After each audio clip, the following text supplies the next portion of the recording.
Il faut vraiment changer de paradigme. Je crois que c'est dans toute l'éducation. Il y a un grand terme, à mon avis, qui va avec excellence, c'est agilité. N'oublie pas de toujours oser. Il faut oser prendre des risques, il faut sortir de sa zone de confort, il faut aller parler aux gens. Mes chers insiders, bienvenue sur le podcast qui parle d'excellence de service. Plusieurs fois par mois, je reçois un invité passionnant pour échanger sur son parcours et sa vision. Nous parlons hôtellerie-restauration bien sûr, mais pas que. Nous abordons ensemble tous mes autres sujets de prédilection. Business, carrière et entrepreneuriat, management et leadership, développement personnel et durable. Vous avez des questions ou des recommandations d'invités? Partagez-les-moi sur LinkedIn ou mes autres réseaux et partons ensemble à la rencontre de personnes inspirantes. Cet épisode est soutenu par The Vendôme Company. Vendôme, c'est d'abord un incubateur de talents spécialisé dans le luxe avec un réseau qualifié de 16 000 candidats et plus de 300 recruteurs. Mais Vendôme, c'est surtout une entreprise dont je partage les valeurs humaines. J'ai d'ailleurs croisé leur chemin à de nombreuses reprises et je vous les recommande vivement pour vous accompagner dans vos recrutements. Dites-leur que vous venez de ma part et recrutez les talents du luxe que votre entreprise mérite. Je suis Maxime Blot, artisan hôtelier, et vous êtes sur Hospitality Insiders. Sa voix nous parvient d'une île lointaine, où il forme les futurs talents de l'hôtellerie-restauration. Nous allons donc parler éducation, mais aussi digital et développement durable. Je suis ravi de l'accueillir. Bonjour, Renaud Azema. Bonjour Maxime. Je viens de parler d'une île lointaine. D'où est-ce que tu nous parles actuellement, Renaud? C'est très joli la façon dont tu présentes cette île lointaine baignée par l'océan Indien. C'est l'île Maurice. Waouh, on a beaucoup de chance de t'entendre à quelques milliers de kilomètres. Qu'est-ce que tu fais à l'île Maurice et qui es-tu? Alors, à l'île Maurice, je dirige une école hôtelière sous l'enseigne Vatel, que j'ai fondée à l'île Maurice il y a quelques années maintenant, 13 ans, en 2009. Hein, c'est le résultat d'un parcours en fait dans cette région du monde où je suis arrivé en 1992. Alors, c'est pour répondre peut-être à la question qui es-tu? Je ne sais pas, parce que je peux être très prolixe en fait et parler pendant longtemps. Euh, qui je suis, d'abord, je suis un Français expatrié à l'île Maurice, mais avant d'être un expatrié à l'île Maurice, j'ai revendiqué pendant longtemps et je continue à le revendiquer. Je suis un voyageur insatiable et un citoyen du monde. C'est un petit peu comme ça que je me qualifie. D'accord. J'ai adhéré à l'interculturalisme euh, par, euh, euh, par expérience, on va dire, par tâtonnement et par conviction. Je suis marié à une Mauricienne d'origine indienne euh, et j'ai adhéré complètement aussi à la façon de vivre des gens d'ici qui sont complètement, euh, complètement habités par leur foi et qui est une foi, quelle que soit la confession qu'ils ont embrassée ou dont ils ont hérité souvent d'ailleurs. C'est une foi qu'ils vivent de façon très différente du fait de l'insularité. Voilà, ça, on en reparlera peut-être un petit peu plus tard. Oui, Euh, je pense que ça c'est pourrait être un épisode entier d'ailleurs. ouais, c'est plus un côté, il y a plus le côté philosophique, Oui, oui, oui, mais ça me plaît. mais c'est vraiment assez intéressant. Alors, bon, ceci dit, je suis pas non plus, je ne me revendique pas en tout cas un grand philosophe, hein, même si je suis intéressé par tout ce qui touche un petit peu au mystique et puis pas le religieux parce que je suis pas dogmatique, Mhm. mais ce qui, on parle plutôt de les croyances que l'on peut avoir plutôt que la foi qui parfois habite les gens. La spiritualité, même de manière très globale. Exactement. Bon. Et comment, pour revenir à un parcours plus académique, comment est-ce que tu en es arrivé là, à créer une école? Donc on comprend le côté voyageur, mais qu'est-ce qui a fait dans ta formation, dans ton parcours professionnel, que tu es arrivé jusque-là, qu'un jour peut-être tu as décidé: «Tiens, je vais créer une école, quelles compétences est-ce qu'il faut?» Voilà, comment est-ce qu'on en arrive là? Comme beaucoup de choses dans les vies, qui sont des vies intéressantes, on pourrait presque dire par accident, Mmh. parce que, si j'avais dit à l'un de mes instituteurs ou à l'un de mes professeurs, que ce soit au primaire, au secondaire ou même à l'université qu'un jour je dirigerais une école, ça les aurait fait bondir en disant: «Non, s'il vous plaît, pas ça». On peut pas laisser faire ça. Et pourtant, je pense que je fais pas mal ce que je fais. En tout cas, je le fais avec beaucoup de passion aujourd'hui, ce qui était pas nécessairement évident, quand j'avais 15 ou 20 ans. Mais, de façon rapide, moi, j'ai un parcours, en France, jusqu'au bac qui est assez classique, et même l'entrée à l'université est relativement classique puisque comme beaucoup, à l'époque, c'était dans les années 80. Le Parcoursup n'existait pas encore, on se dirigeait à l'université en fonction des orientations qu'on avait pris au lycée, et moi, après avoir fait un bac B, donc c'était, la voie vers l'économie. Donc, j'ai choisi une branche économique à l'université, j'ai fait Tolbiac. J'ai fait une licence en économie où je me suis profondément ennuyé, et j'ai découvert, au sein de cette université Tolbiac, donc c'est pas rien, et Oui, notre dernière année se déroulait à la Sorbonne. J'ai découvert qu'il existait à la Sorbonne, une filière, tourisme, et alors je me suis intéressé à cette filière tourisme puisque mes lectures, étaient très orientées déjà à l'époque, voyage, hein. Moi j'avais une passion pour les bancs d'essai du tourisme, pour, les revues, Voyager, ou, Géo, Grand Reportage. C'était vraiment mes par lectures, cette porte-là que tu es rentré dans ce métier-là, par le côté vraiment voyage. C'est marrant, il y a souvent 2 écoles. Il y a ceux plus par le côté service, dans un restaurant ou dans une cuisine, et il y a les voyageurs qui veulent en faire leur métier, bon, c'est 2 grandes généralités qu'on peut oui, retrouver. alors j'ai peut-être que j'ai scindé les 2 parce que pour financer mes études, je travaillais dans un restaurant. J'allais à l'université à la Sorbonne, donc j'ai intégré le Centre d'études supérieures de tourisme, hein, de Paris 1, en 1987, et j'ai en même temps, je suis entré dans la vie professionnelle en étant, serveur dans un restaurant au coin du, parc Monceau qui s'appelait à l'époque Au Poivrier, et je faisais mes armes de serveur et puis de barman et puis, d'assistant de gestion progressivement, pour financer mes études. Donc c'était, à la fois une vie, très indépendante, une vie estudiantine plutôt, ouvrière d'ailleurs, parce que même si mes parents avaient eu les moyens de me payer, les études, hein, j'avais soif d'indépendance. Moi, j'ai quitté le domicile, de mes parents à 20 ans, et je me suis, assumé, en payant tout ce que j'avais envie de m'offrir, et ça m'a pris un petit peu de temps, mais, ça m'a procuré beaucoup, beaucoup de satisfaction, et puis ça m'a fait grandir aussi probablement assez vite.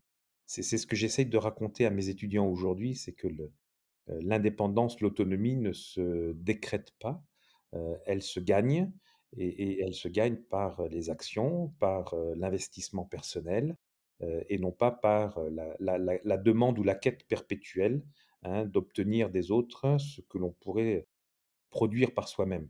Et ça, c'est vraiment un vrai problème de société.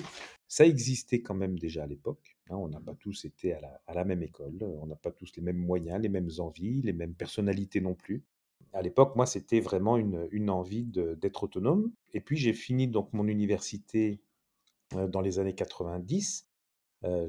J'avais commencé à voyager, hein, puisqu'à l'âge de 17 ans, j'ai pris mon sac à dos pour la première fois et fait le tour de France, en stop. Et puis je suis allé l'année suivante en Espagne, et puis l'année suivante, en Turquie, et puis en Grèce, et puis, voilà, et tous les ans, je faisais un circuit, qui était, un petit peu différent et qui me permettait de grandir, de m'enrichir, de rencontrer des gens. Et le voyage est devenu une partie de mon temps, et en fait, le reste du temps, j'essayais de programmer, et de gagner suffisamment d'argent pour pouvoir m'offrir ce voyage. Donc en fait, ça a été ça les premières années de ma vie, une volonté vraiment de découvrir le monde, et puis sans limite, sans contrainte, souvent seul, hein, et souvent, après accompagné par, des amis qui étaient, plus ou moins qui partageaient les mêmes aspirations. Donc voilà, ça c'est le début un petit peu et la transition entre, ma vie d'étudiant et puis ma vie de professionnel. Sachant qu'à la fin de mes études, j'ai dû faire mon service militaire, qui était, une obligation à l'époque, mais que pendant ce service militaire, j'ai eu aussi de belles opportunités, de faire de belles rencontres et de voyager aussi, puisque pendant ce service, je suis parti encore, en Espagne, en Australie. Ce qui est pas courant pour un militaire du contingent de Mmh. pouvoir, partir comme ça, à l'époque en tout cas. Même pendant l'armée, tu as continué de voyager? Même pendant l'armée, j'ai continué de voyager et ça a même été, je me rappelle une fois, j'étais, allé voir le général de la en fait, moi, j'ai fait mon service militaire, au sein d'une école d'officiers, qui se trouve à Montpellier, en tant qu'appelé du contingent, donc pas en tant qu'élève officier. Mais j'avais, beaucoup d'amis élèves officiers parce qu'on avait le même âge, on sortait tous de l'université et eux avaient choisi une carrière militaire, moi pas. Mais j'avais beaucoup à leur apporter, donc on a, beaucoup échangé pendant cette période-là et un jour, j'ai mon patron de la compagnie dans laquelle je travaillais avant d'intégrer l'armée qui s'appelait Désert et qui m'a dit: «Renaud, on est obligé d'envoyer quelqu'un à ta place en Australie, mais le problème, c'est que si c'est lui qui part en Australie et qu'il monte les produits ensuite, sur, ce territoire, c'est lui qui devient en charge du poste et donc peut-être que ton retour sera compromis».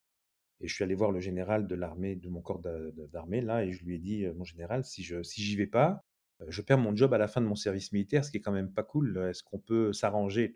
Et on s'est arrangé et j'ai eu une permission exceptionnelle de 3 semaines pour pouvoir me rendre en Australie et faire le travail, qui m'a permis de garder mon boulot après. Belle anecdote, j'aime beaucoup. Oui, c'est une bête. Oh bah, sur le service militaire, j'ai beaucoup d'anecdotes et puis j'en raconte aussi à mes étudiants. Je sais pas, on aura peut-être l'occasion de revenir dessus parce qu'il y a des belles leçons qu'on apprend, à l'armée. Je fais partie de ceux qui regrettent un petit peu que le service militaire obligatoire ait été aboli parce qu'au-delà d'une contrainte que je comprends bien, ouais, et qui cadre peut-être pas avec le temps, actuel, mais au-delà de cette contrainte, il y avait quand même, une orientation très, humaine, sociale. On apprenait à vivre avec des gens de milieux différents. On était obligé d'adhérer à des valeurs qui sont des valeurs, de respect, de discipline, qui manquent aujourd'hui beaucoup, je pense, à une partie de la jeune génération, mais à une partie de la vieille aussi, hein. C'est pas, je ne, vise pas simplement les jeunes. C'est Socrate, je crois, qui disait déjà en son temps, «Les jeunes ne respectent rien». C'est pas nouveau ça, Est-ce que je dois comprendre que tu as créé une école hôtelière, pour combler à tout ça et recréer ce que tu as vécu à l'armée? écoute, tu sais, en fait, ouais, peut-être d'une certaine façon parce que les étudiants retrouvent, au sein de l'école, un certain nombre des valeurs qui sont des valeurs militaires, bien sûr, d'organisation et puis il faut pas se tromper, hein. Comment on appelle le groupe qui travaille en cuisine? Mmh, la brigade. On appelle une brigade, exactement. Comment on appelle celui qui est à sa tête? On l'appelle le chef. Donc, on est dans une organisation hiérarchisée où, les tâches sont accomplies et si on veut arriver à délivrer une qualité de prestation optimale, il faut que chacun joue son rôle au moment où il le faut, et c'est comme une armée qui progresse. Une armée qui progresse, elle doit être au bon endroit au bon moment avec les bons supports, hein. On voit en ce moment ce que ça donne, dans certaines parties du monde. Donc une école hôtelière, est un endroit où effectivement l'apprentissage, de certaines valeurs d'organisation, de discipline, de respect, d'engagement, de solidarité, hein, sont très importantes. C'est pas probablement la transmission parce que comme je l'ai dit tout à l'heure, c'est un peu arrivé par hasard ça, hein. Je disais accident, mais c'est vraiment une opportunité et je crois que la vie, c'est ça aussi. C'est de pouvoir saisir des opportunités quand elles se présentent. Donc dans mon parcours, si tu veux, il y a eu cette ouverture sur les voyages dans un premier temps. Ensuite, j'ai commencé à travailler, chez Désert. La guerre du Golfe, la première du nom, en 1991, est venue mettre un terme à ma carrière qui débutait à peine. J'ai dû me recycler, mais je me suis recyclé sans problème. J'ai fait des formations en vente, et j'ai vendu des tas de choses. des encyclopédies, des jeux éducatifs, et puis pour finir des voitures. Voilà, j'ai vendu des voitures en location et bah, j'ai bien fait parce que ça m'a reconnecté au voyage finalement, ça m'a permis de gagner un petit peu de sous et juste après que Disneyland Paris ait ouvert ses portes en 1992, donc je suis allé, faire la découverte de ce magnifique parc d'attractions, enfin qui fait partie en tout cas d'un univers touristique auquel j'appartenais et je trouvais ça intéressant à l'époque et après je suis parti sac à dos faire mon tour du monde.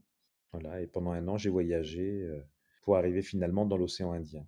Et alors si je fais un bond en avant et qu'on part directement en 2009, comment est-ce que tu décides de créer ton école? En fait, c'est quoi les contraintes pour créer une école? J'imagine qu'il faut énormément d'autorisation, mais on va peut-être pas rentrer dans tous ces détails-là, mais de quoi est-ce que ça part, cette motivation de dire: «Là, je vais créer une école hôtelière à Maurice»? Alors, on fait le bond en 2009 pour ouvrir l'école, mais par contre, je vais faire un bond en arrière de quelques années parce que c'est le parcours que j'ai avant qui explique que la volonté d'ouvrir l'école.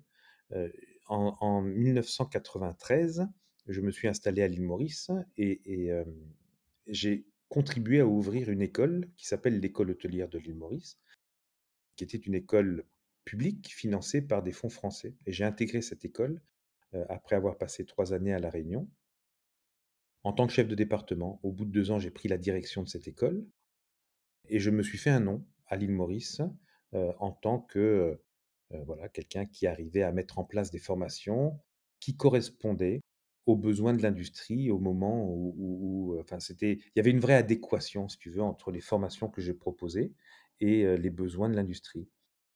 Cette adéquation a fait qu'on a recruté énormément de jeunes. Pendant 4 ans, j'ai travaillé au sein de cet établissement avant de monter ma première structure indépendante de formation. Au bout de 3 ans, je suis reparti à La Réunion pour diriger l'école hôtelière de La Réunion et donc j'ai, cumulé les postes de direction d'école hôtelière. On m'a proposé la direction de l'école hôtelière des Seychelles, à la même époque, que j'ai décliné pour des raisons personnelles, ou familiales plutôt et donc j'étais vraiment en train de bâtir une personnalité, et des compétences, pour mettre en place des écoles et diriger des écoles avec, relativement de succès puisque aussi bien à Maurice qu'à La Réunion, les résultats que j'ai pu, enregistrer étaient très positifs. Les professionnels, étaient très contents et puis surtout, les jeunes qui passaient par, les formations qu'on mettait en place trouvaient de l'emploi et continuent aujourd'hui à trouver de l'emploi. Donc ça, c'est la prédisposition qui s'est construite, au fur et à mesure et qui m'a permis de devenir un directeur d'école. Comment on ouvre Vatel en 2009 à l'île Maurice? C'est un concours de circonstances. J'étais en 2007 à l'île de la Réunion, donc directeur d'une structure, de 500 étudiants, c'est un centre de formation d'apprentis qu'on appelle le Centaure et je voyais venir la fin de mon contrat, et je me disais: «Mais tiens, je repartirais bien à l'île Maurice quand même». La Réunion Maurice, c'est 160 kilomètres, hein, de distance, 2 îles très différentes. Dans ton introduction, tu disais, une île lointaine, très belle île tropicale, mais la Réunion est aussi, on l'appelle l'île sœur, hein, à l'île Maurice, mais c'est une île sœur qui est très différente. C'est pas une île jumelle, hein. Tout les différencie et c'est très intéressant d'avoir, la connaissance de ces 2 territoires. Donc je l'ai eu, cette connaissance, parfaite, hein, au niveau touristique puisque j'ai travaillé, longtemps aussi à l'île de la Réunion pour le développement de cette école hôtelière d'une part, mais aussi, pour, entre 2004 et 2008 où j'y suis retourné pour lancer des activités de formation en 2007, au moment où je sentais que à l'île de la Réunion, j'avais peut-être fait ce que je pouvais faire, j'ai eu envie de revenir à l'île Maurice et s'est présentée une opportunité, d'ouvrir une école parce que les hôteliers que je connaissais très bien m'en faisaient la demande en me disant: «Ben, il manque aujourd'hui un outil de formation complémentaire à l'école que tu as dirigée à l'époque et ce serait bien que tu prennes cette initiative». Donc j'avais cette incitation de la part du secteur lui-même.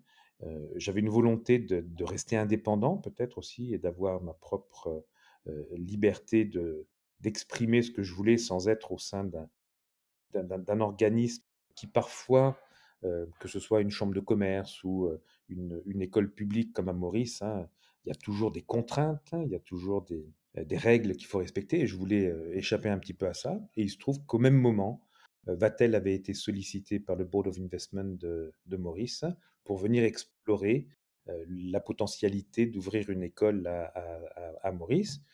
Henri Magne, qui était le directeur du développement international du groupe Vatel à l'époque, et moi, nous nous connaissions. Je l'avais rencontré quelques années plus tôt, et puis voilà, la connexion s'est faite. Et il m'a dit, écoute, nous, on pourrait envisager d'ouvrir une école. Ce serait bien si c'était avec toi. Et voilà comment les choses se sont faites. Génial.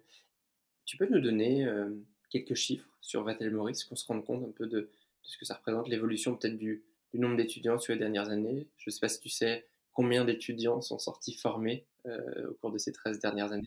Donc, on a débuté à l'île Maurice avec 15 étudiants dans une petite maison que j'avais identifiée avec le directeur de Vatel International, ce qui lui paraissait pas très, très euh, comparable évidemment aux écoles qui existent en France, mais c'était la seule chose que l'on pouvait se permettre à l'école.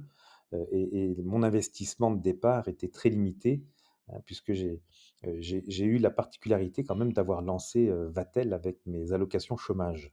Donc les moyens étaient ce qu'ils étaient. Voilà. Donc on a pris une petite maison, 15 étudiants dans un premier temps en mars 2009, et puis au fur et à mesure et assez rapidement, hein, on a réussi à se faire un nom.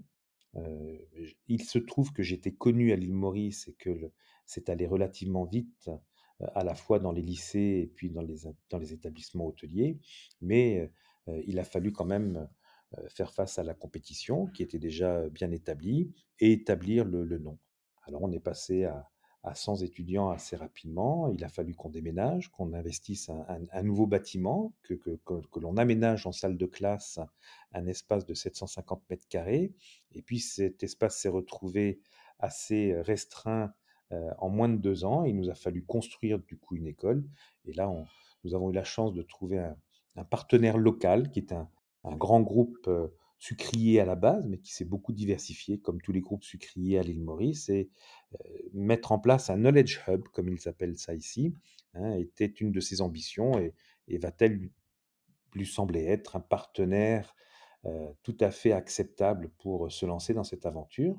Et donc, on a été le premier partenaire de ce groupe à s'installer sur un espace de quelques hectares magnifiques, un grand parc, hein, qui était précédemment la propriété de l'administrateur de la propriété sucrière.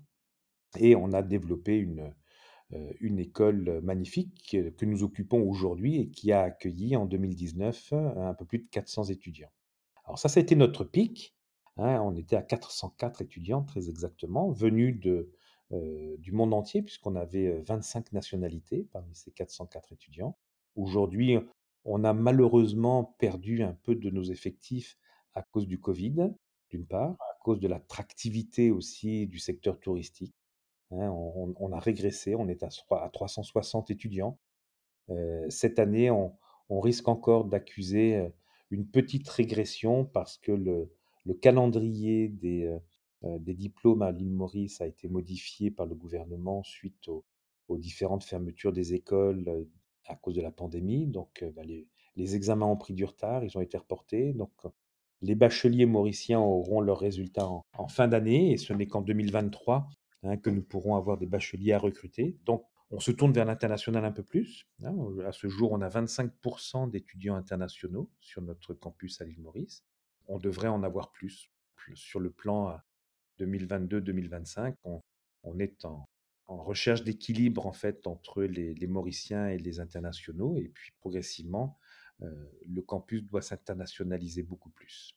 Donc voilà un petit peu notre évolution sur les 13 dernières années. Et je comprends, tu as bien fait grandir en tout cas ce qui était au début un tout petit bébé et qui est devenu une belle école hôtelière avec une grande marque qui est Vatel. Et alors justement, comment est-ce que toi aujourd'hui, tu considères le niveau de formation dans les écoles hôtelières et même dans la tienne en particulier, mais peut-être dans les écoles hôtelières en général?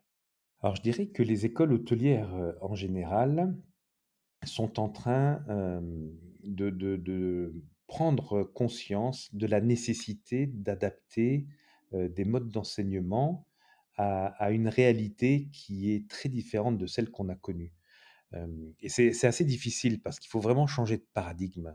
Je crois que c'est dans toute l'éducation, mais dans le domaine de l'hôtellerie et de la restauration, c'est quelque chose qui est probablement encore plus évident parce que le digital dans les métiers du tourisme prend énormément de place. Et évidemment, on ne peut pas passer à côté dans l'enseignement. Donc il est nécessaire de changer à la fois les méthodes d'enseignement et d'apprentissage pour permettre la maîtrise des nouveaux outils qui ne sont pas les NTIC, comme on le disait dans les années 90, hein, qui sont aujourd'hui des outils digitaux qui sont de plus en plus présents et qui remplacent tout. On est aujourd'hui dans l'hôtellerie à utiliser l'intelligence artificielle, la reconnaissance faciale, la dématérialisation d'à peu près tout. Et ce qu'il faut évidemment, c'est préserver la place de l'humain au sein du service que l'on doit rendre quand même.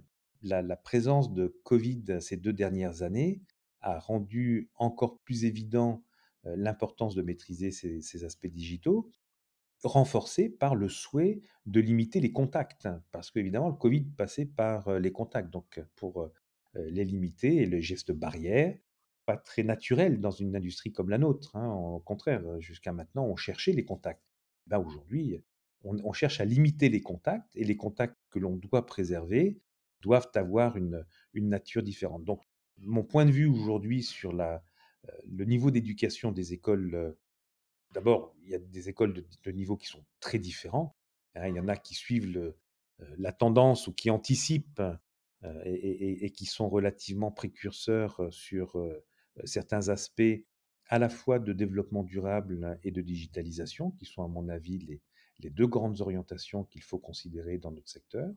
Et puis il y en a qui sont à la traîne parce qu'elles ont du mal à prendre le virage. Et ça, c'est malheureux, mais C'est un petit peu comme dans la vie professionnelle, hein. Dans les hôtels, il y en a qui prennent assez rapidement le virage et il y en a qui sont un petit peu plus longs. bah, c'est pareil partout. Bien sûr, c'est pareil partout. Tu sais, hem, moi, il y a des cas, il y a des études de cas, sur Ericsson, par exemple, qu'on évoque systématiquement en école de management. Ils ont raté, Nokia aussi, ils ont raté leur virage, sur le numérique et ils sont restés sur des téléphones. Bah, ils se sont fait dépasser et puis ils ont disparu. C'est valable pour Kodak aussi. Il y a plein de marques, et qui étaient vraiment très bien positionnées sur un marché et la disruption qui est intervenue à un moment donné les a pris. C'est le principe de la disruption d'ailleurs, hein, ça arrive par surprise, et ils ont pas su s'adapter assez rapidement. Et les nouveaux venus sur le marché, qui étaient des petites startups, bah, sont devenus les gros. On pourrait faire tout un cours sur l'innovation là. Absolument. Alors, ça fait partie aussi des choses auxquelles on est attentif et à mon avis, qui doivent occuper une part importante dans l'éducation aujourd'hui. L'innovation est indissociable de l'éducation. Et justement, tu dis bien ce mot, je suis obligé d'en parler. On a choisi cette valeur qu'on partage, comme tu le sais, cet épisode est soutenu par Vendôme, qui est mon partenaire et mon sponsor sur le podcast. Euh, et en réfléchissant à une valeur qu'on avait tous en commun, euh, on a immédiatement pensé à l'éducation. Si moi je te dis éducation, qu'est-ce que ça t'évoque? D'abord, ça évoque mon métier, mon quotidien, et ma raison d'être. Moi, je dirais que et d'ailleurs, les gens me qualifient comme ça. Je suis un éducateur. Mais pour moi, l'éducation, je pense à Mandela. C'est quelque chose, ça, heu, qui m'a marqué, qui est présente, dans ma réflexion au quotidien.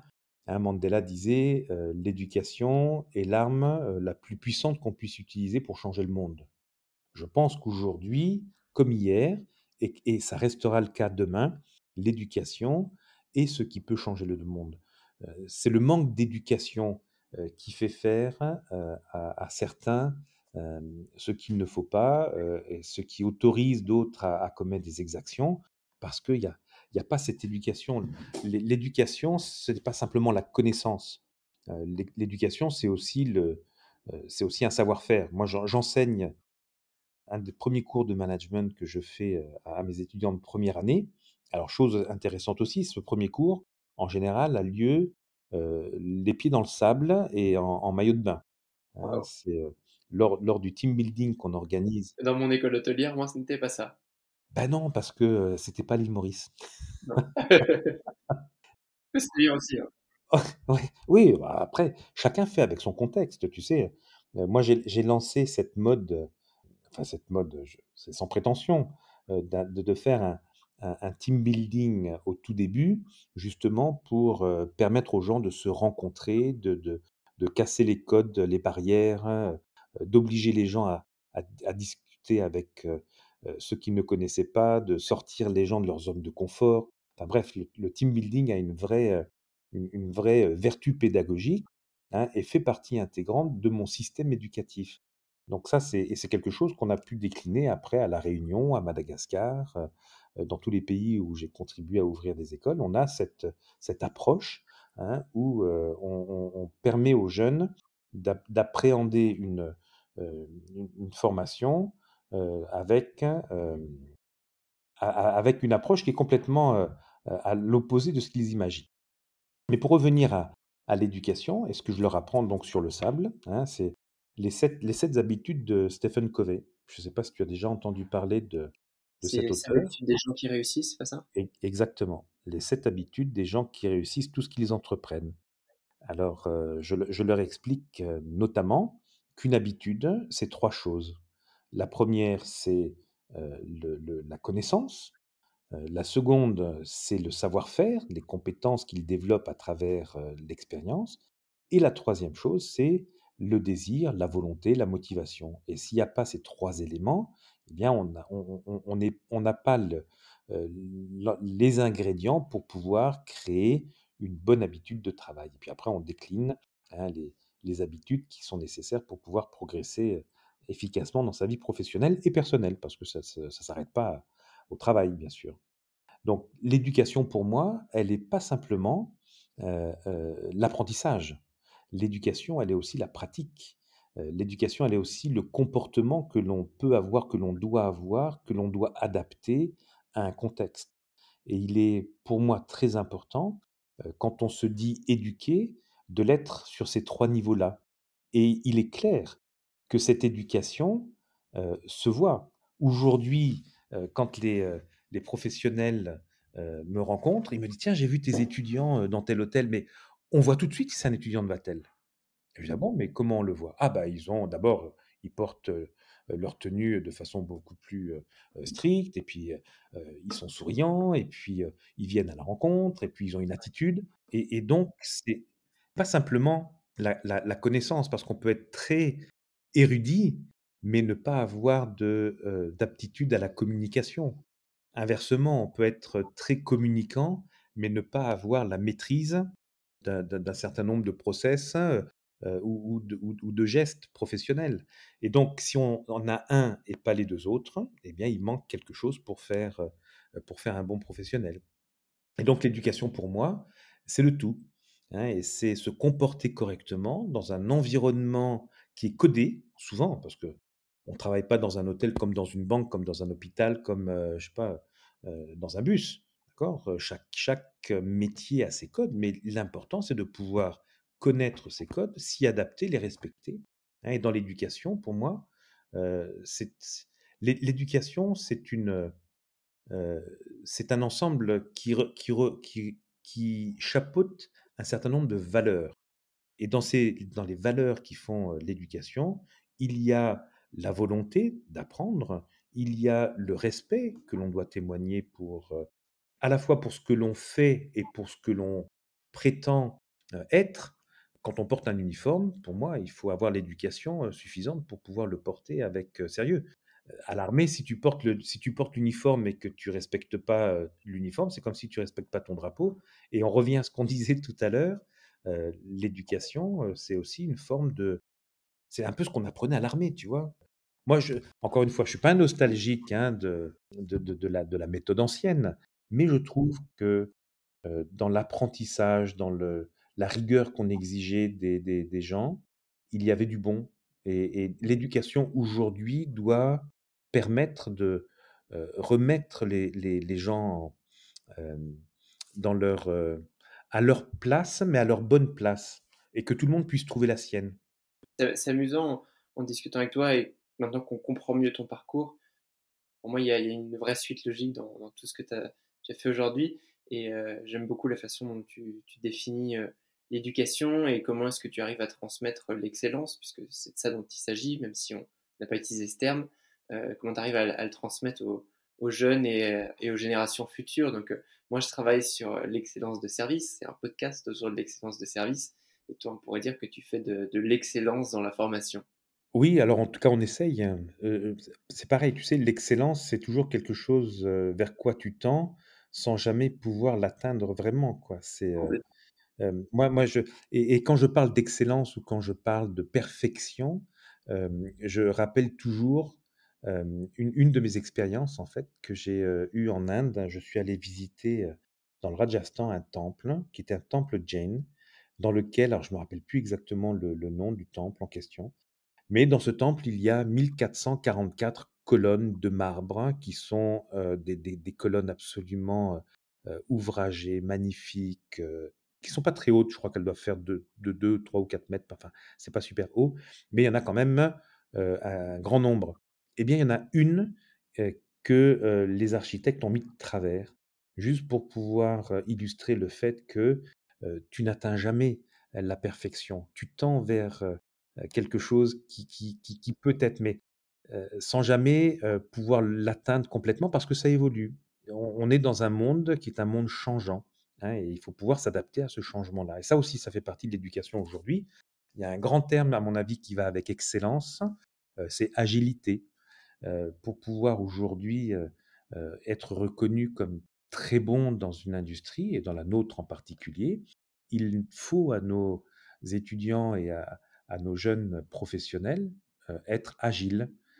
L'agilité n'est pas nécessairement le fort des anciennes générations parce qu'ils ont eu l'habitude de travailler dans des environnements, même s'ils étaient évolutifs, ils n'étaient pas disruptifs comme aujourd'hui.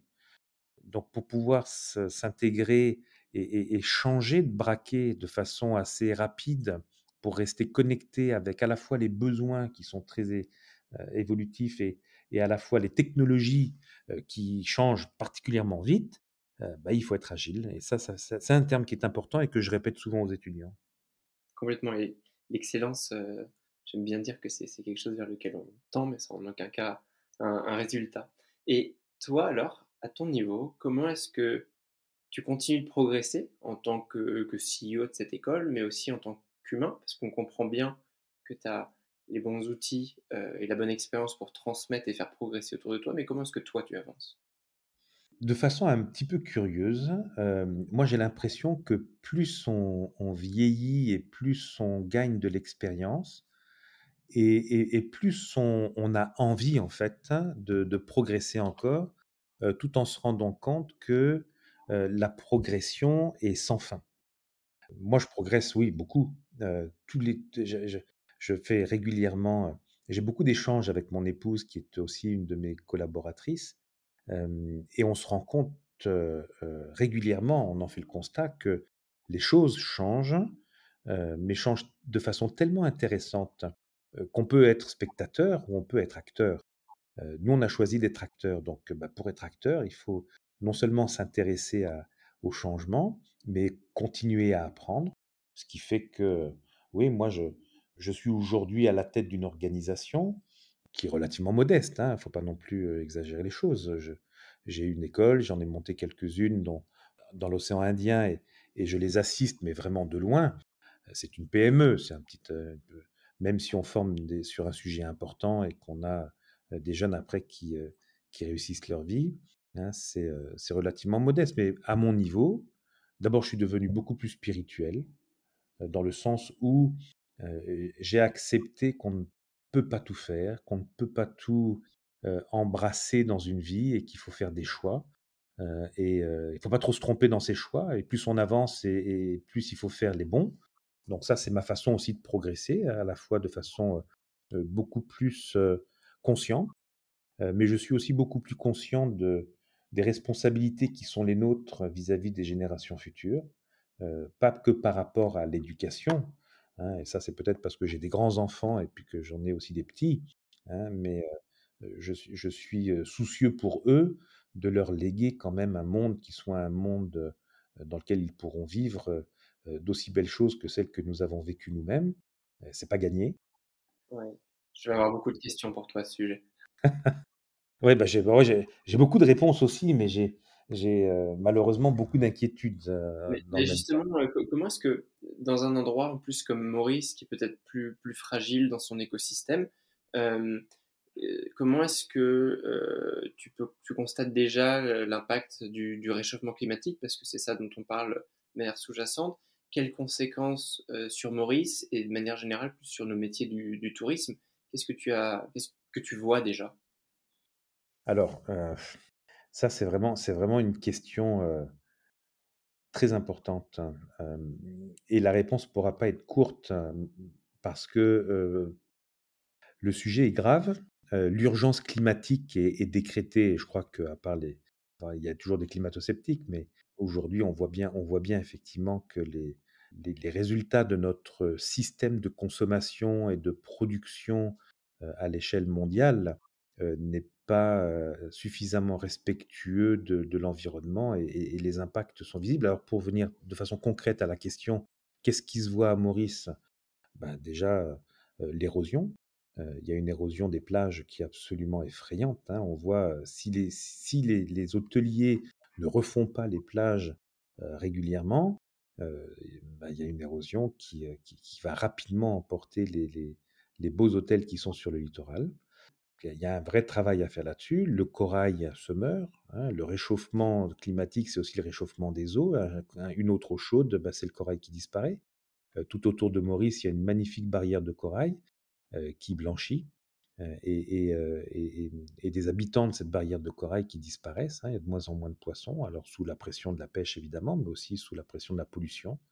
Donc ça, c'est des modes de consommation. Maurice est un pays qui fait appel à beaucoup de pesticides pour les productions locales, et donc ça se retrouve évidemment dans les rivières et dans le lagon, et il y a des impacts qui sont visibles et qui sont tout ça, c'est pas spécifique à Maurice. C'est malheureusement Maurice est en train aussi de subir, comme tous les pays insulaires, et les petits pays insulaires en particulier, et pas très élevés.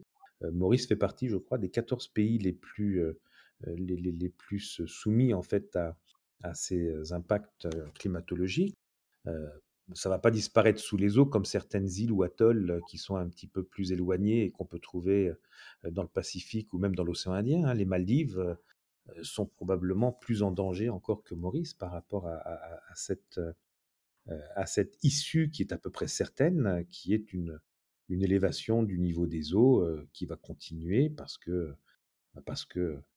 aujourd'hui, on est en train de faire fondre la banquise, on est en train de faire fondre les glaciers, et on aura d'autres soucis que le niveau d'augmentation des eaux, parce que et parmi ces problèmes, d'autres Covid peut-être, hein, emprisonnés dans le permafrost, hein, comme certains nous l'ont laissé entendre. Complètement. Et est-ce qu'il y a déjà des réflexions? On parle de Maurice parce que c'est l'environnement que tu connais le mieux, mais en effet, toutes les zones fragiles de cette planète sont déjà témoins de ce qui peut se passer. Mais sur une note un peu plus optimiste, est-ce qu'il y a déjà des pistes de réflexion sur le comment diminuer cet impact qui sont mises en place peut-être à Maurice? Alors oui, bah, bien sûr, hein, ça c'est aussi une chose, quand même, à beaucoup de niveaux, hein, que ce soit au niveau politique ou au niveau, des industries. Il y a beaucoup heureusement, d'individus qui se sont, penchés sur la question. La grande difficulté, c'est qu'on ne change pas facilement les comportements, et on peut très bien, se dire: «Oui, il faut que je limite mon impact, sur l'environnement, et donc que je réduise, mon empreinte carbone». Et comment je fais? Ben, j'utilise moins je sais pas, ma voiture, ma climatisation, la lumière, et cetera. Mais les gens sont rattrapés par, un confort auquel ils sont habitués. Voilà, aujourd'hui, je te parle, je suis dans une chambre, à l'extérieur, il fait 29 degrés. Évidemment, j'ai ma climatisation allumée. Heu, voilà, donc ça va être très, très compliqué de faire, les gens limiter leur consommation. Même si, on va le faire. Pour autant, le côté positif, c'est qu'il y a de plus en plus quand même d'initiatives à beaucoup de niveaux, pas simplement les ONG ou les écolos engagés, parce qu'aujourd'hui, je crois qu'on a dépassé ce clivage, hein. Il y a beaucoup plus de gens dans les entreprises. Là, je viens de faire la semaine dernière, avec mes étudiants de 5e année, une semaine très intéressante. On a invité les CEO des groupes hôteliers mauriciens. Alors, il y a des gros groupes, hein, Attitude, Constance, Beachcomber, Véranda, et cetera, Sun, sont venus à l'école. Je parle de la personne la plus élevée dans l'organisation, le CEO, vient parler avec les étudiants et au bout de son speech de 2 heures, leur dit: «Voilà, nous avons, aujourd'hui une réflexion» et ils sont unanimes là-dessus, hein, tous les groupes mauriciens ont cette réflexion sur le développement durable, l'adéquation d'un produit plus responsable, l'utilisation, de ressources, plus proches, plus naturelles, mais en même temps, moins impactantes, en termes de production de gaz à effet de serre, ou de CO2. Et donc, comment fait-on? Et ils demandent aux étudiants de les aider à, mettre en place des projets. Et donc les étudiants ont travaillé pendant toute une semaine pour tous ces groupes, hein, sur des solutions, de décarbone, je sais pas comment on dit, décarbonage? Carbonisation. Décarbonisation, Il est pas facile. heu pour essayer de pas simplement faire du green bashing, hein, comme, au dire ça et que ce soit un argument, marketing.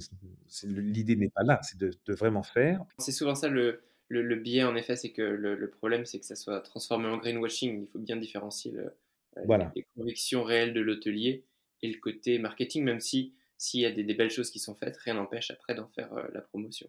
Beh, bien sûr, mais exactement, il faut pas non plus, je crois que si on veut convaincre les gens que, une industrie commence à être propre, commence à être respectueuse, il faut les en informer. Maintenant, plus les gens seront sensibles à ça et plus ils iront vers, des entreprises qui sont respectueuses de leurs valeurs, plus les autres entreprises seront incitées à les adopter elles aussi. Donc, je crois qu'il faut, au contraire en parler beaucoup, partager les bonnes pratiques et inciter, tout le monde à adopter des comportements avant que ce soit, imposé.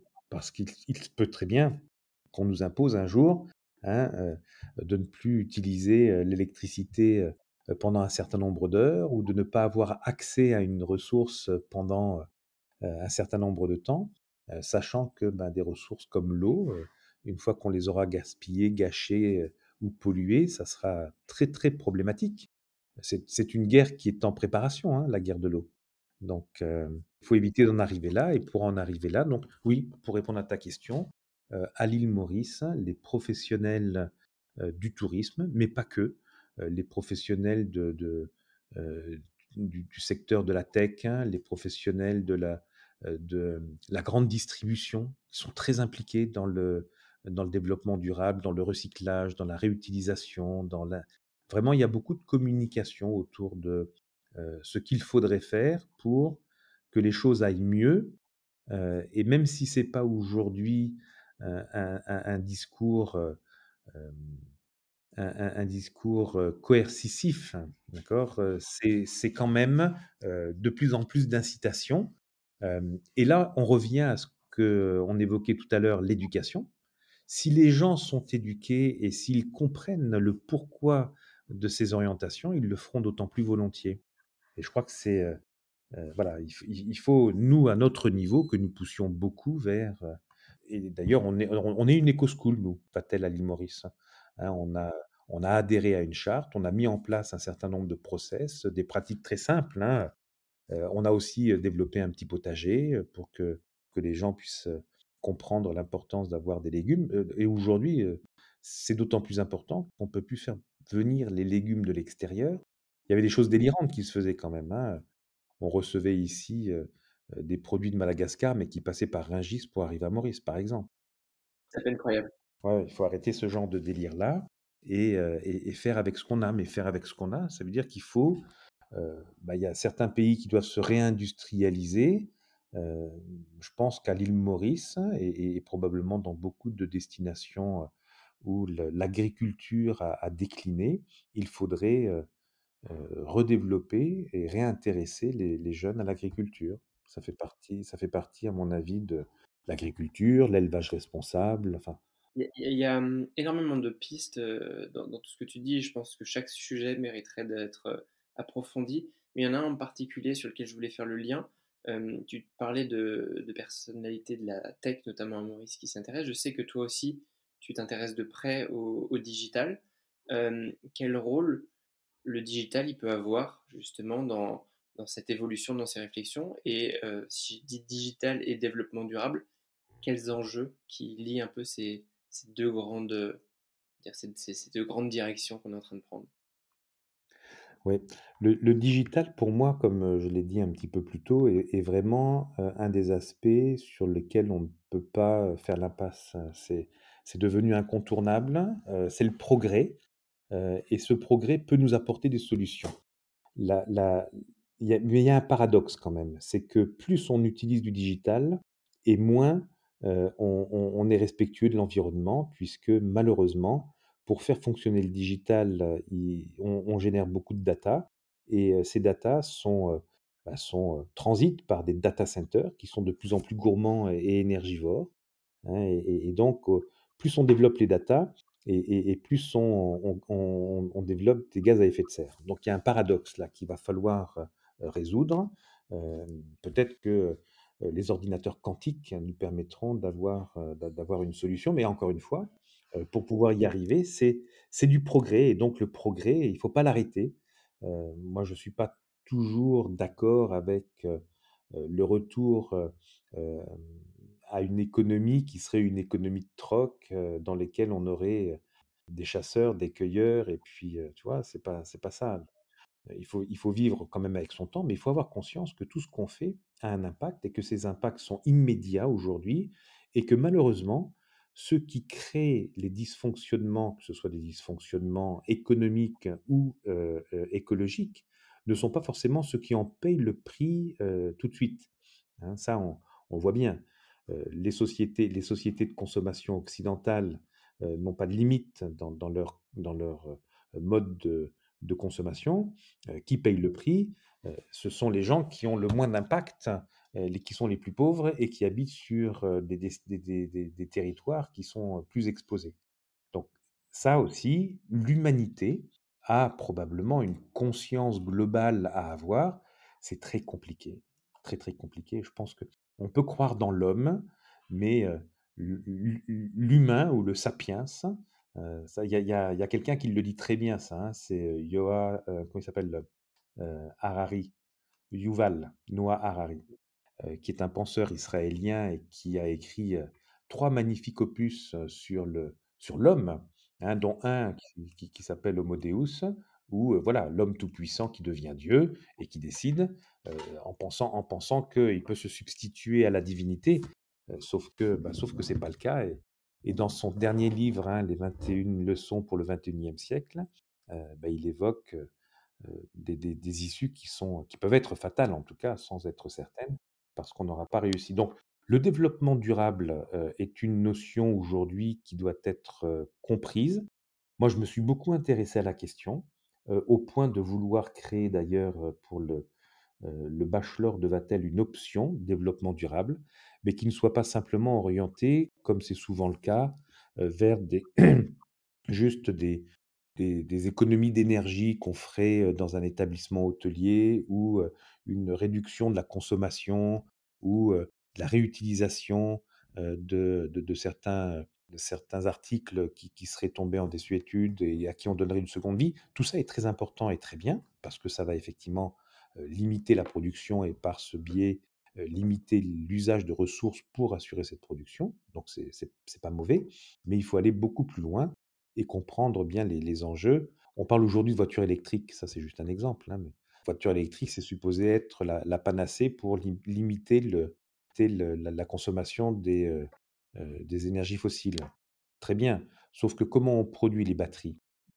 Avec des produits aujourd'hui qui sont en quantité finie et comment on produit l'électricité aujourd'hui majoritairement avec des énergies fossiles. Donc on est un peu en train de se faire des idées sur les solutions. Il n'y a pas de solution manichéenne, hein, qui serait tout blanc ou tout noir. Il faut, moi, je crois dans le mix énergétique, hein. Je crois un petit peu de gaz et de pétrole dans des quantités beaucoup plus limitées qu'actuellement pourraient continuer à être utilisées s'il y avait des alternatives beaucoup plus durables.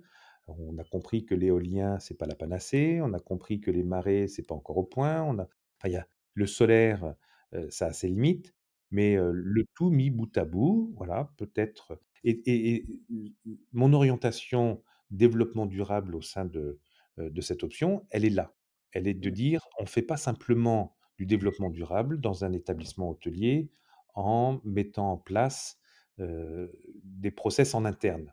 On a une réflexion qui est beaucoup plus globale et c'est ce que font certains hôteliers aujourd'hui, beaucoup plus inclusifs, hein, c'est la communauté, qui est prise en considération et c'est vraiment il y a un côté très intéressant de comment on doit appréhender le développement durable. Et comme souvent, la solution, elle est rarement dans les extrêmes, on la trouve, quelque part au milieu. Tu parlais de l'utilisation des énergies, en effet, c'est pas, tout vert ou, toute énergie fossile. Il faut trouver un mix. Je trouve ça très intéressant comme réflexion et comme partage, en effet. Pour ce qui est du digital, effectivement, c'est pour moi une des 3 orientations que j'ai choisies. Enfin, il y en a une, c'est développement durable, l'autre, c'est digital et la troisième orientation, c'est le well-being.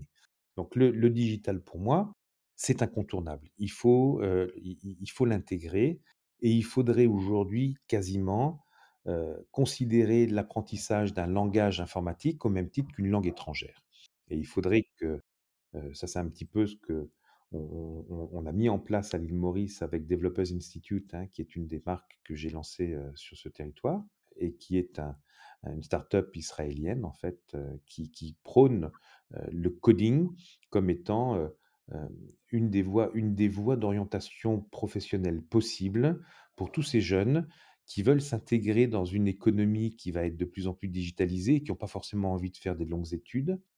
Donc il y a une orientation qui est réelle. Rien qu'à Maurice aujourd'hui, on développe des centaines de de développeurs informatiques et il n'y a pas assez de jeunes formés. Donc il y a une carence, et c'est valable dans le monde entier, hein, on cherche des développeurs informatiques. Et il faut que ces développeurs informatiques, ils aient, et on revient sur la valeur éducation qu'on évoquait tout à l'heure, ils aient l'éthique de développer des logiciels, des algorithmes, avec des lignes de code qui respectent l'environnement et qui vont respecter aussi l'intégrité de ceux qui vont les utiliser. Bon, il y a plein de choses qui se passent qui ne sont pas très nettes aujourd'hui à travers Internet, hein, et à travers la manipulation dont on est souvent la victime inconsciente. Voilà, l'éthique aujourd'hui fait partie de ce qu'on enseigne, nous, au sein de cette option que nous avons mis en place. Le développement informatique est incontournable aujourd'hui. Il va falloir de plus en plus qu'on soit formé. Alors moi, je fais partie d'une génération qui n'est pas née avec l'informatique, hein. Quand j'étais à l'université, j'allais à la bibliothèque, je consultais pas Google. C'est dur à imaginer pour, les jeunes que tu formes aujourd'hui. Ben, en fait, les jeunes que je forme aujourd'hui, ils ont probablement une paresse intellectuelle qui est née de l'utilisation de l'outil informatique, la mauvaise utilisation. C'est-à-dire qu'on remplace ce qui faisait l'intérêt peut-être de la recherche, de la lecture. C'est hallucinant le fait que les jeunes aujourd'hui ne lisent pas. Je fais partie de ceux qui achètent encore des livres, moi beaucoup même, et je les incite à lire. D'ailleurs, quand je fais, la nomination de mon meilleur étudiant du mois, je lui offre un livre. Voilà, ça c'est pour bien marquer le coup aussi et je lui offre pas, je sais pas, une puce ou, un abonnement, su Et alors justement, puisqu'on parle de livres, et ça va nous permettre d'ouvrir un petit peu, tu nous en as déjà cité quelques-uns, du même auteur tout à l'heure. Est-ce qu'il y a un autre livre que tu souhaiterais recommander? S'il te plaît, pas toute ta bibliothèque, mais en tout cas une ou 2 références. Oui, alors comme, tu as pu comprendre, je suis un lecteur, insatiable, hein, et je Oui. suis et je suis même un acheteur de livres compulsif. À une époque Je me cachais même pour acheter des bouquins parce que ça me faisait un petit peu honte d'arriver, 2 fois ou 3 fois par semaine avec 4 ou 5 livres sous le bras. Hem, ça fait partie alors du coup voilà, les grands magasins, les librairies pour moi sont des lieux de perdition, hein, où je peux passer des heures. Donc je pourrais pas expliquer toute ma bibliothèque, mais elle est organisée par thème et dans chaque thème, j'ai effectivement plusieurs ouvrages, souvent, même quelques dizaines quand le thème m'intéresse beaucoup. Recommander un livre pour moi, c'est compliqué parce que, il y en a tellement qui sont bien dans différents domaines. Aujourd'hui, si tu veux, ce qui m'intéresse beaucoup, c'est à la fois le digital et le développement durable. Alors il y a un bouquin que je viens de lire, dont c'est celui dont je vais parler et qui est assez intéressant parce qu'il fait un petit peu le lien entre les 2. Mais c'est une sorte de policier en fait, c'est un auteur, qui s'appelle Olivier Norek, qui fait en général des livres un petit peu noirs, sauf que le dernier qu'il a écrit, qui s'appelle Impact, est un livre qui parle du développement durable, et qui parle de, ce que l'on pourrait faire pour, si l'on était obligé de prendre des décisions drastiques pour limiter, l'impact, négatif de la production, de la consommation, sur, l'environnement et sur les générations futures. Et aujourd'hui, enfin, il évoque un certain nombre d'études dans son livre, qui est un roman, hein, donc ça se lit, tranquillement le soir, dans son lit, mais on apprend plein de choses. Donc c'est assez intéressant, ça s'appelle Impact. Donc voilà, ça c'est ma recommandation du jour, mais j'en ai lu un juste avant qui s'appelait, «Ils ne décrochent pas des écrans» et ça c'est une méthode, un constat qui est fait que, les enfants, qui consultent les écrans trop tôt sont, souvent diagnostiqués comme ayant un retard intellectuel plus tard. Que voilà, les écrans trop tôt, c'est pas bon et à ce sujet, il y a une petite chose qui est très intéressante. Alors je m'adresse aux parents ou aux futurs parents qui auraient des enfants. Ne mettez pas vos enfants devant vos écrans de téléphone pour avoir la tranquillité, hein. En Corée du Sud, c'est même considéré comme, maltraitance de mettre un enfant devant un écran avant 2 ans. D'accord, je sais pas du tout, mais c'est bien réfléchi. Donc voilà, ça c'est ces 2 bouquins et puis, voilà si vous en voulez plus, je vous donnerai, volontiers. Merci Renaud pour ces très bonnes recommandations de livres. Est-ce que tu as également une citation, un mantra que tu te répètes un petit peu tous les jours et qui t'accompagne au quotidien? Bah, en fait, moi, la citation que je t'ai, évoquée tout à l'heure sur Mandela, hein: «L'éducation est l'arme la plus puissante que l'on puisse utiliser pour changer le monde». Ça, c'est, pour moi, d'abord parce que c'est mon cœur de métier, parce que et puis c'est ma conviction absolue. Si les gens sont éduqués, on peut changer le monde. Il y en a une autre du Mahatma Gandhi, hein, qui dit que, «Si tu veux changer le monde, commence par te changer toi-même». Ça fait partie des grandes, convictions que je partage. Maintenant, dans mon école, j'ai, affirmé aussi quelque chose parce que je veux inciter les jeunes à prendre leur vie en main, à faire en sorte de, ne pas subir. Alors j'aurais pu prendre d'ailleurs ça s'appelle pas une citation, mais la Légion étrangère plutôt en France, porte sur, son épaule: «Agir, ne pas subir». Tu vois? Ça fait partie aussi des choses dans lesquelles je crois. Il faut être acteur, de sa vie et parfois, ne pas se laisser enfermer dans un schéma qui est celui, dans lequel, beaucoup de monde rentre parce que voilà, la vie est prise un peu comme une fatalité, alors qu'on peut, briser les carcans, les codes, sortir de la boîte. Enfin bon, c'est un peu des expressions toutes faites, mais ça veut dire quoi? Ça veut dire que, voilà, on peut être maître de son avenir à condition de décider, puis parfois d'avoir un peu de courage et la façon d'exprimer ça à travers une citation, c'est une locution latine que j'avais trouvé moi à l'époque dans une liste, qui m'intéressait et que j'ai, affiché au frontispice de l'école qui est, «N'oublie pas de toujours oser». Les bonnes choses bien sûr, hein, il faut oser, prendre, des risques, il faut sortir de sa zone de confort, il faut aller parler aux gens pour créer son réseau, il faut s'adresser à un CEO pour pouvoir se faire remarquer, il faut, faire des propositions qui sortent, peut-être de la normalité, qui est attendue pour pouvoir, être disruptif aussi. Voilà. Memento odore semper, ça, hein, c'est n'oublie pas de toujours oser, mais celle de Mandela et celle du Mahatma sont des citations que j'aime bien aussi. Ah, super belle sens. C'est des très très belles citations que on est moins habitué à entendre. J'aime beaucoup. Euh, une question peut-être pour le futur, après toi. Qui est-ce que tu aimerais voir invité sur le podcast Hospitality Insiders pour venir nous parler de tous ces sujets qui nous passionnent? Hem, alors je vais, après moi, il y a moi, je pense que j'ai eu beaucoup de chance déjà de participer à cette série-là, merci beaucoup et après moi, il y a certainement, des tas de personnes. Moi, il y a quelqu'un, qui a beaucoup marqué le tourisme mauricien et qui est aujourd'hui encore un homme, très actif dans le développement d'établissements de qualité, qui s'appelle Paul Jones. Paul Jones, c'est un hôtelier, je sais pas, tu le connais? Je le connais pas personnellement, juste de réputation. Ouais.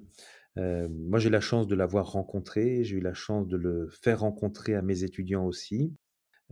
C'est quelqu'un qui travaille dans ce secteur depuis tout le temps, hein. Il a 70 plus, c'est maintenant et il a fait une carrière dans le tourisme absolument, incroyable, en contribuant à développer déjà localement à Maurice un groupe, qui s'appelle le groupe Sun.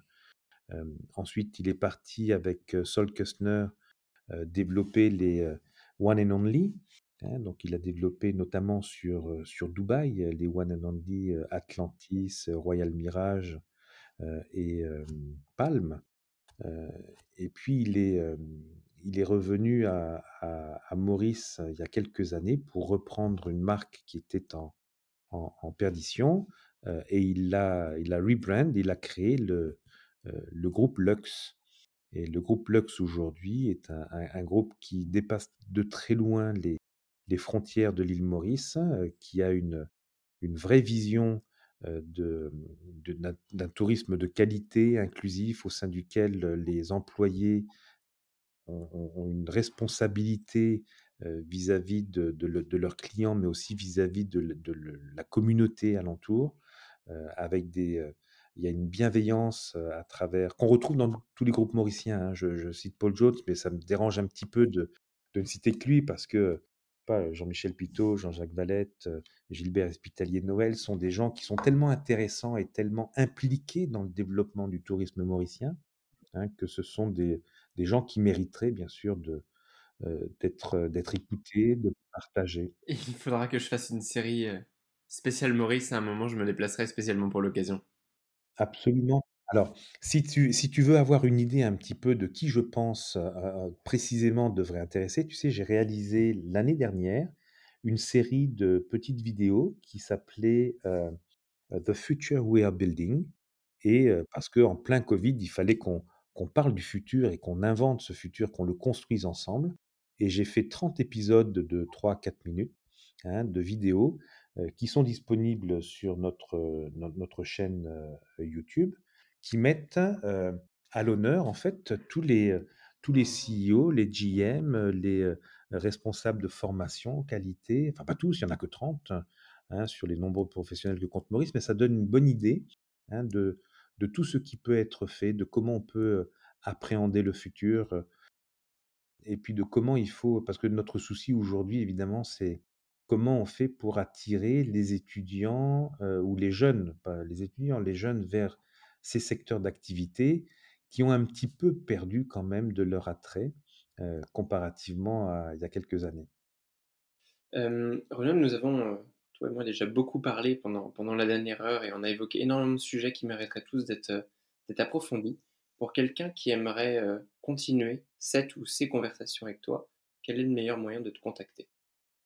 Alors je suis joignable bien évidemment sur LinkedIn et j'ai d'ailleurs un réseau LinkedIn qui est assez étoffé.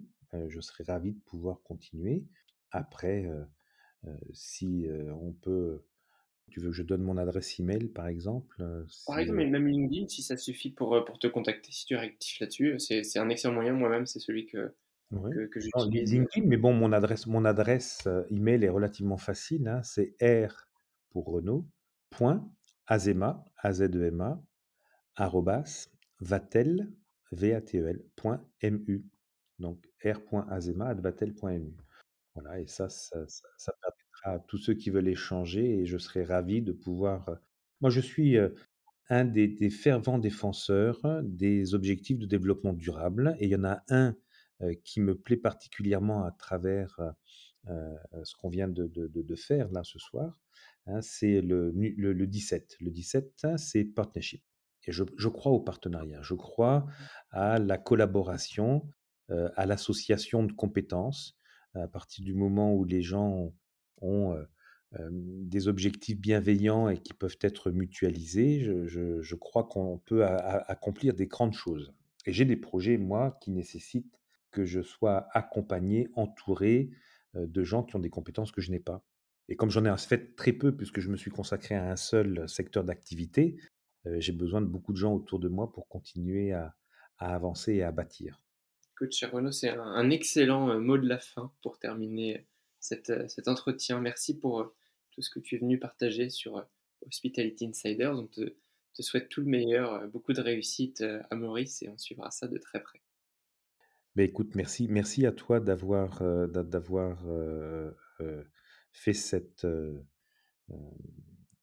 ouverture, de m'avoir donné la possibilité de m'exprimer. Je ne sais pas combien de gens tu touches à travers ces émissions, mais si je peux relayer ça d'une façon aussi ou d'une autre, tout ce que j'ai dit euh, est important pour moi, et effectivement, comme tu l'as dit, mérite d'être approfondi, hein. Donc, ça sera avec beaucoup de plaisir. En tout cas, merci à Laetitia Girard de Vendôme d'avoir sponsorisé aussi ce podcast-là, et je serai ravi de collaborer sous d'autres formes. Parfait, à bientôt Renaud. Merci, à bientôt. Mes chers insiders, merci d'avoir écouté cet épisode jusqu'au bout. Si vous êtes encore là, c'est que vous avez certainement aimé le contenu. Si c'est le cas, n'hésitez pas à laisser 5 étoiles et un commentaire sur Apple Podcast. C'est mon TripAdvisor à moi. Depuis peu, vous pouvez également laisser une note sur Spotify. Et surtout, pour ne rien rater de mes actualités, abonnez-vous à la newsletter sur hospitalityinsiders.net. Je m'appelle Maxime Blo et je vous dis à bientôt.